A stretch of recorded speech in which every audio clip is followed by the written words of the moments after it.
Hello दोस्तों, स्वागत करते हैं आप सबका आज की इस लेक्चर में।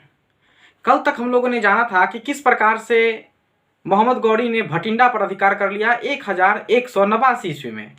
और भटिंडा जो था वो हरियाणा वाला क्षेत्र में पड़ता था, जहां से दिल्ली की सीमा टच होती थी और दिल्ली पर पृथ्वीराज चौहान का अधिकार था, जो अजमेर के शासक थे और दिल्ली तक उनकी सीमा थी, जिस कारण मोहम्मद गौरी से उनका विवाद हो गया। ये प्रथम तराइन के प्रथम युद्ध का कारण भी बना, जो 1191 ईस्वी में हुआ। उससे पहले हम लोग एक छोटा सा स्टोरी जानेंगे, एक छोटी सी कहानी जानेंगे कि आखिर मोहम्मद गौरी बाहर का होने के कारण, अफगानिस्तान के होने के कारण भी क्यों एक बहुत ही शक्तिशाली राजा से लड़ने की हिम्मत कर बैठा, अर्थात पृथ्वीराज चौहान से लड़ने की हिम्मत कर बैठा। देखिए, होता क्या है कि जिस समय अजमेर के शासक पृथ्वीराज चौहान थे, उसी समय गुजरात के शासक भीमदेव द्वितीय थे और उसी समय कन्नौज, जो यूपी में पड़ता है, यूपी की राजधानी लखनऊ है और लखनऊ गोमती नदी के किनारे है, मतलब कन्नौज के जो शासक थे उनका नाम था जयचंद। जयचंद की पुत्री, जिसका नाम था संयोगिता, उसका स्वयंवर चल रहा था। पृथ्वीराज चौहान थर्ड इनका पूरा नाम है।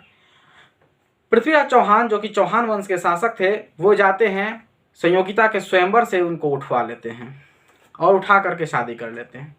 जिस बात से संयोगिता के पिता जयचंद, जो पहले काफ़ी अच्छे दोस्त थे पृथ्वीराज चौहान के, वो उनसे नाराज हो जाते हैं।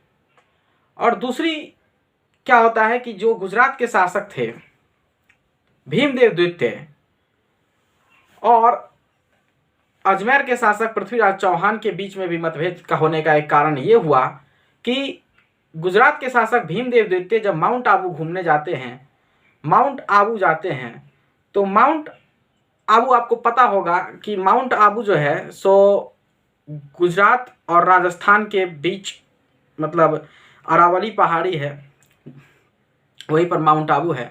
बहुत ही पहाड़ी इलाका है, बहुत ही खूबसूरत इलाका है। माउंट आबू में एक राजकुमारी थी जिसका नाम था इंछनी। इंछनी जिसका नाम था, वो काफ़ी खूबसूरत राजकुमारी थी, जिसको माउंट आबू देखते हैं और उससे विवाह का मन बना लेते हैं। अर्थात भीमदेव द्वितीय के दिल में घंटी बजती है, लेकिन इंछनी के दिल में कोई भी घंटी नहीं बजती है। इधर से चाहे 1000 बार घंटी बज जाए, जब तक उधर से ओके नहीं होगा मामला, तब तक ओके नहीं होता है। तो जो इंछनी थी वो पृथ्वीराज चौहान से विवाह करना चाहती थी और इंछनी का विवाह पृथ्वीराज चौहान से हो गया, जिस कारण भीमदेव द्वितीय और पृथ्वीराज चौहान में भी मतभेद हो गया। उनके बीच में एक वार भी हुआ, युद्ध भी हुआ, छोटा सा युद्ध था। खैर, वो बहुत बड़ा महत्वपूर्ण नहीं है। वो युद्ध होता है जिसमें संधि हो जाती है, किसी भी की जीत नहीं होती है। तो मोहम्मद गौरी देखता है कि ये जो पृथ्वीराज चौहान हैं, इनके कन्नौज के शासक जयचंद से भी मनमुटाव है और गुजरात के शासक भीमदेव सेकंड से भी मनमुटाव है, जिस कारण मोहम्मद गौरी का अपना सेना लेकर के आ जाता है तराइन के मैदान में 1191 ईस्वी में। यह प्रथम बैटल था तराइन का युद्ध। तराइन का फर्स्ट बैटल था 1191 ईस्वी में, पृथ्वीराज चौहान तृतीय वर्सेस मोहम्मद गौरी। इस युद्ध में पृथ्वीराज चौहान के साथ दो उनके सेनापति थे। पहला, उनके अपने सेनापति जिनका नाम था चामुंड राय, वो कौन थे? दिल्ली के सेनापति थे, ठीक है। और दूसरा गवर्नर था जिसका नाम था गोविंद राज तोमर, ठीक है, गोविंद राज तोमर। होता क्या है, दोनों तरफ से युद्ध स्टार्ट होता है। गोविंद राज तोमर और मोहम्मद गौरी का आमना सामना तराइन के मैदान में होता है।